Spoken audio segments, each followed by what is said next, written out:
नहीं, tough schedule follow करो वो ज़रूरी नहीं है, पर रेगुलर शेड्यूल हो वो ज़्यादा ज़रूरी होता है। अब ऐसा नहीं है कि आप 16 घंटे पढ़ के कुछ भी कर लो, क्योंकि 16 घंटे लगातार आप रोज़ नहीं पढ़ सकते। पहले मेरे डैड एयरफोर्स में थे, तो उस टाइम पे वहाँ जो ऑफिसर्स के बच्चे थे उन्हें स्पेशल ट्रीटमेंट मिलता था, और यहाँ पे वैसा नहीं था। लाइक मेरे जिस क्लास में था तो कोई डिस्क्रिमिनेशन नहीं था यहाँ पे, और इंफ्रास्ट्रक्चर भी अच्छा था, टीचर्स भी अच्छे थे, और यहाँ के मैनेजमेंट का बात करने का तरीका वो सब काफ़ी अच्छा था।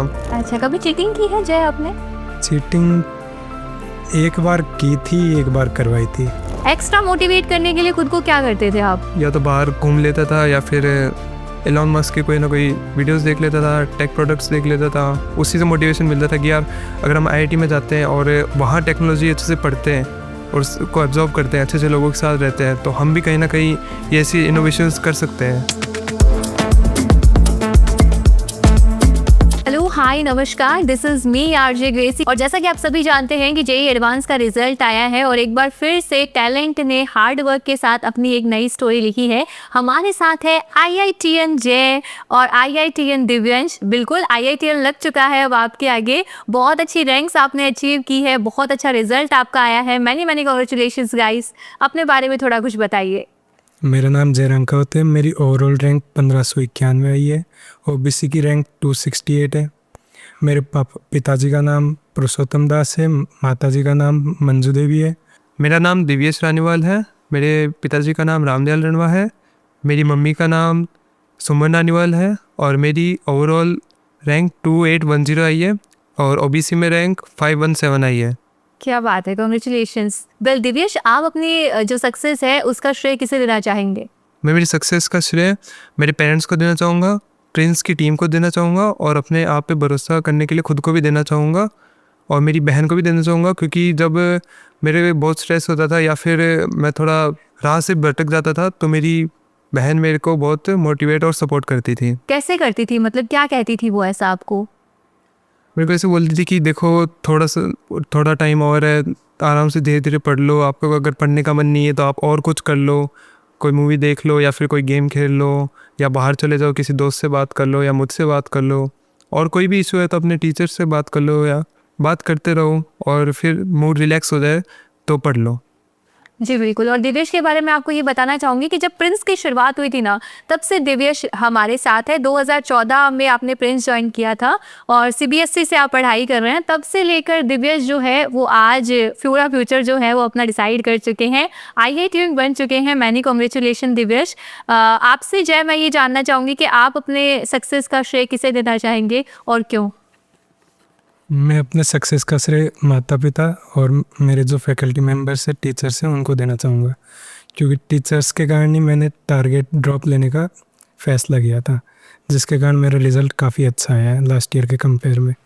क्या बात है, बढ़िया बढ़िया। वेल एक और सवाल है मेरा आपसे कि जर्नी तो थोड़ी टफ थी, मानते हो कि नहीं? थी ना थोड़ी टफ तो इस जर्नी के अंदर खुद को कैसे मोटिवेट किया आपने? खुद को मोटिवेट एक लाइन याद थी, बिलीव इट वाली। Believe it yourself. हाँ, तो उसी से ही करता था मैं। तो ऐसा कोई टाइम आया जब आपको ये फील हुआ कि यार टफ तो है, मैं कर पाऊंगा या नहीं कर पाऊंगा? सेल्फ डाउट आना लाजमी बात है, आ ही जाता है। तो इस सिचुएशन में आपने खुद को कैसे मैनेज किया? नहीं, यूजुअली ऐसा हुआ है कि मेरे कभी ऐसा डाउट आया ही नहीं था, क्योंकि जब भी अगर आता तो मैं किसी न किसी टेंशन में खुद नहीं लेके मेरे फैकल्टी मेंबर्स को देने की रखता था। बताओ, ऐसे होनहार स्टूडेंट्स हैं हमारे पास, बोलते थे कि हमें टेंशन नहीं लेनी है, फैकल्टी को टेंशन दे दो, उसके बाद अपने आप सॉल्यूशन जो है वो मिल जाएगा। मतलब डीमोटिवेट हो जाते थे तो फैकल्टी को कैसे टेंशन देते थे? कह देता था कि सर कुछ समझ नहीं आ रहा, वो नहीं आ रहा, वो नहीं आ रहा, फिर वो सोचते रहते, और उनको एक बार भड़ास निकल जाए तो फिर शांति हो जाती। बस। बहुत बढ़िया। तो आपने खुद को कैसे मोटिवेट किया? मेरे रोल मॉडल एलॉन मस्क है, तो मैं उनकी एक लाइन याद रखता था कि I would never give up, और उसी को सोचता था कि गिव अप नहीं करना है, करते रहो, बस मेहनत करोगे, कंटिन्यूसली डिटरमिनाइंड रहकर मेहनत करोगे तो ऑफ कोर्स वो चीज़ें समझ आएगी। फॉर एग्जांपल मेरे फिज़िक्स में एक टेस्ट में मेरे -2 मार्क्स आए थे, और अभी रिज़ल्ट जब आया जेईई एडवांस का, उसमें मेरे फिज़िक्स में हाईएस्ट है, और उसमें मेरे 81 मार्क्स आए हैं। तो ऐसे है कि अगर नेगेटिव भी आ रहे हैं या मार्क्स कम भी आ रहे हैं तो भी हम उन्हें बढ़ा सकते हैं, मेहनत करके कर सकते हैं, कुछ भी हम हासिल कर सकते हैं। जो हम चाहते हैं वो कर सकते हैं। जी बिल्कुल, हार्ड वर्क पेज गाइस, और अगर आप हार्ड वर्क करते हो तो अपने आप सक्सेस जो है वो आपको मिल ही जाती है। वैसे मैं इनसे बात कर रही थी और मुझे बहुत ही अजीब अजीब से आंसर्स इनसे जानने को मिले हैं, क्यों ना वो आपके साथ भी डिस्कस किया जाए। जैसा कि मैं जय से पूछना चाहूँगी, जय, एक्स्ट्रा मोटिवेट करने के लिए खुद को क्या करते थे आप? एक्स्ट्रा मोटिवेशन के लिए ज़्यादा कुछ खास नहीं करता था, या फिर तो गीता हो जाती है तो उसको पास में रखता था मैं। पढ़ने जितना टाइम कम ही होता था, पास में रखता, उसको देखता था, हाँ ठीक है, फिर लगता कोई साथ में तो वापस शुरू हो जाता। और बाकी मैं एनीमे देखना पसंद करता हूँ तो वही देखता था एक्स्ट्रा मोटिवेशन के लिए। ओके, एंड आप क्या करते थे? मैं या तो बाहर घूम लेता था या फिर एलॉन मस्क के कोई ना कोई वीडियोस देख लेता था, टेक प्रोडक्ट्स देख लेता था। उसी से मोटिवेशन मिलता था कि यार अगर हम आईआईटी में जाते हैं और वहाँ टेक्नोलॉजी अच्छे से पढ़ते हैं और उसको एब्जॉर्ब करते हैं, अच्छे अच्छे लोगों के साथ रहते हैं, तो हम भी कहीं ना कहीं ये ऐसी इनोवेशंस कर सकते हैं और आगे कुछ ना कुछ लाइक सोसाइटी में अपना कुछ ना कुछ रोल प्ले कर सकते हैं अच्छे से। मतलब you are that kind of a guy जिसे टेक्नोलॉजी काफ़ी ज़्यादा अट्रैक्ट करती है। सो ये कब आपको फील हुआ कि नहीं, मैं सिर्फ टेक्नोलॉजीज पे वर्क करने के लिए ही बना हूँ? सबसे पहले 2012 में मेरे पापा ने मेरे को कंप्यूटर ला के दिया था, तो वो मेरे को इतना फैसिनेटिंग लगता था। लाइक उसको देख के ऐसे मन में होता था कि यार ये क्या चीज़ है, ये ऐसे कैसे काम कर रही है, कैसे काम कर रही है, इसके अंदर गेम्स कैसे चल रहे हैं, क्यों चल रहे हैं। और लाइक फिर जब मोबाइल आया तो उसमें भी वो भी फैसिनेटिंग लगता था कि लाइक इसके अंदर हम फ़ोटोज़ क्लिक कर सकते हैं, जूम कर सकते हैं, ये सब कर सकते हैं और गेम्स भी खेल सकते हैं, किससे भी बात कर सकते हैं। एंड देन धीरे धीरे जैसे इंटरनेट बढ़ा तो वीडियो कॉल्स आए, फिर उसके बाद में लाइक अब तो बहुत कुछ आने लग गया। फिर रॉकेट से भी देखा तो उनसे भी थोड़ी इंस्पिरेशन मिली कि यार टेक्नोलॉजी है तो कोई ना कोई कर रहा है और ऐसी चीज़ें कर रहा है जो कि हमें मजाक लगती है या फिर हम सोचते हैं कि ये चीज़ हो ही नहीं सकती, वो भी कोई ना कोई तो कर रहा है, तो करते हैं तो हो सकती है। बिल्कुल बिल्कुल, आई कम्प्लीटली एग्री। सो ये चीज़ें जो है ना, यही आपको डिफरेंट बनाती है, यूँ कहूँ कि एक इंजीनियर बनाती है। जब आपके अंदर वो जज्बा आए, वो जुनून आए कि नहीं, मुझे सबसे हटकर कुछ सोचना है और सबसे हटकर कुछ करना है, तो फिर आप दिव्यश जैसे पर्सन जो है वो बन जाते हैं। वेल, अगला सवाल मेरा आपसे होने वाला है जय। मैं आपसे ये जानना चाहती हूँ कि आप अपने जो जूनियर्स हैं उन्हें अगर कोई मैसेज देना चाहें तो वो क्या होगा? मैसेज में मैं यही कहना चाहूँगा कि अगर पढ़ना हो तो अकेले रहकर पढ़ना। ग्रुप स्टडी होगी तो उसमें सिर्फ बातें ज़्यादा होती है। अच्छा, हाँ, तो अकेले रहोगे तो रिज़ल्ट अच्छे आने की पॉसिबिलिटी है, बाकी डिप्रेशन आने के भी चांसेस रहते हैं। वो अच्छा, कभी चीटिंग की है जय आपने? चीटिंग एक बार की थी, एक बार करवाई थी। अच्छा, दोनों बता दो। करवाई थी तब तो टॉप 1 से टॉप 10 तक मैंने रैंक दी थी, और जब करी थी तब फिज़िक्स में 0 नंबर आए थे। कैसे, ये कैसे हुआ? जो जितने मैंने पॉजिटिव किए, जिसकी चीटिंग की उसके उतने ही नेगेटिव लग गए मेरे। मतलब जिस पे बिलीव किया, जिसने रैंक्स, जिसको लगा कि भाई इससे अच्छे नंबर आ सकते हैं, उनके तो नेगेटिव में आ गए और जो आपने लिखे वो पॉजिटिव थे। वैसे ही तो हुआ। चीटिंग पे बिलीव बिल्कुल भी ना करें, क्योंकि अगर आप चीटिंग करते हैं, आप एक्स्ट्रा पैट अगर किसी के अंदर दिखाते हैं तो वो काम नहीं करेगा। मेहनत तो आपको ही करनी पड़ेगी, पढ़ना आपको ही पड़ेगा। बिल्कुल हाँ बिल्कुल। जी। अगला सवाल मेरा दिव्यस से होने वाला है। आगे क्या सोचा है, मतलब कैसा कॉलेज आपको लेना है, क्या करना है फ्यूचर में, कौन सी ऐसी प्लानिंग है कि नहीं मेरे को इसी पे काम करना है?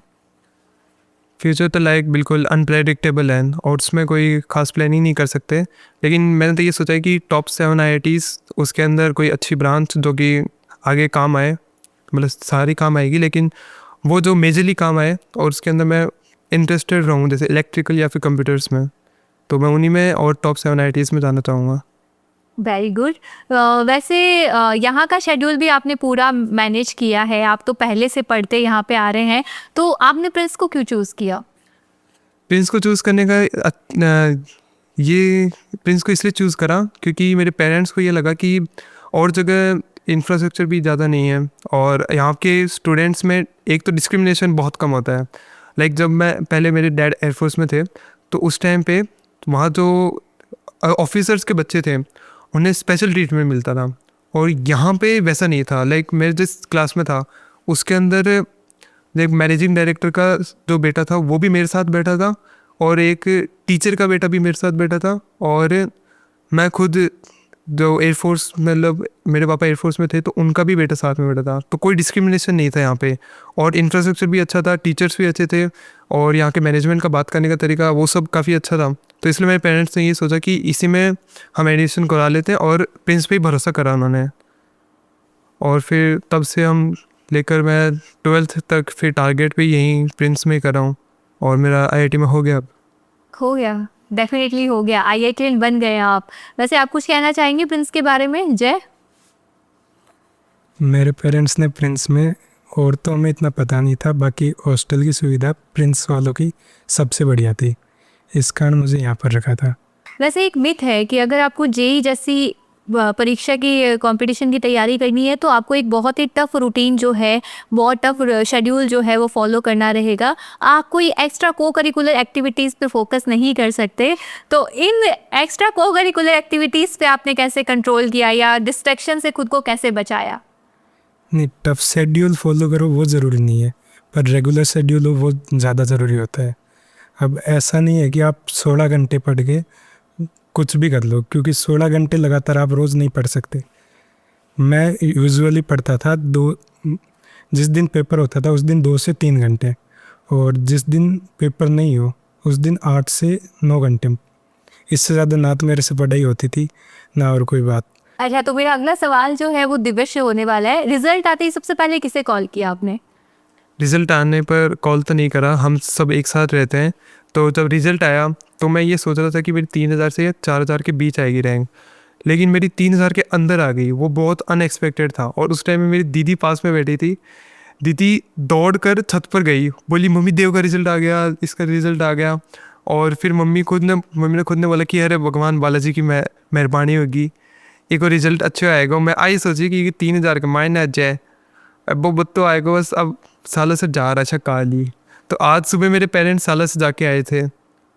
ये तो है, अगर आप यहाँ से बिलोंग कर रहे हैं ना तो सालासर बालाजी को पूरा क्रेडिट जाता है, क्योंकि यहाँ पे जो कुछ भी अच्छा होता है, जो कुछ भी बुरा होता है, सारा का सारा हम जो है वो सालासर बालाजी को बोल देते हैं कि अच्छा किया तो आपने किया, बुरा किया तो आपने किया। यही हमारी शेखावाटी की पहचान है। और ये पेरेंट्स का एक बिलीव भी है, एक फेथ भी है कि अगर हम ऐसा करते हैं तो एक एक्स्ट्रा एनर्जी जो है, एक पॉजिटिव एनर्जी जो है वो हमें अंदर से महसूस होती है, और ये प्रूव है इस चीज़ का। वेल, अभी आप कुछ कहना चाहेंगे या कुछ अपने जो जूनियर्स हैं उन्हें कोई एडवाइस देना चाहेंगे? अभी आप अगर 11th-12th में हैं और जेईई की तैयारी कर रहे हैं तो आपके जो टीचर्स बोल रहे हैं उतना आप काम करिए, मॉड्यूल्स वगैरह सॉल्व करिए, बार-बार रिवीजन करते रहिए, और ख़ुद को स्ट्रेस फ्री रखने के लिए पेरेंट्स से बात करिए या फिर अपने दोस्तों से बात करिए, और बाहर खेलना कूदना करते रहिए। मतलब बहुत ज़्यादा टाइट शेड्यूल नहीं रखना है कि मतलब पूरे दिन बैठे रहें, उससे तो आपका कुछ नहीं होने वाला। मतलब लाइक डिप्रेशन में चले जाओगे। और अगर थोड़ा खेलते रहोगे या कोई मूवीज़ देखते रहोगे, थोड़ा बहुत अपने आप को रिलैक्स करते रहोगे, म्यूज़िक सुनते रहोगे, तो उससे आप स्ट्रेस फ्री रहोगे, और वो काफ़ी हेल्प करता है प्रिपरेशन में।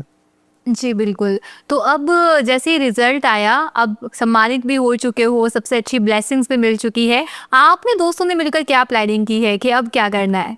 हमारी तो प्लानिंग हो चुकी, हम जाके भी आ गए। हमारे जो भी मतलब पुराने दोस्त थे ना, वो सब आए थे, उनके साथ में घूम के भी आ गया। कहाँ गए थे? यहीं पिपराइल रोड, अब दूर तो कहीं जाएंगे। अच्छा अच्छा। और बाकी आगे की प्लानिंग कॉलेज जाकर ही देखेंगे, वहाँ से कोई जगह पास पड़ेगी तब। अच्छा अच्छा, okay. Many congratulations guys, I really wish के आप अपने फ्यूचर में बेस्ट करें, बढ़िया इंजीनियर्स निकल के आएँ और हमारे भारत में एक नया अचीवमेंट जो है वो आप एड ऑन करें। थैंक यू, नमस्कार, धन्यवाद।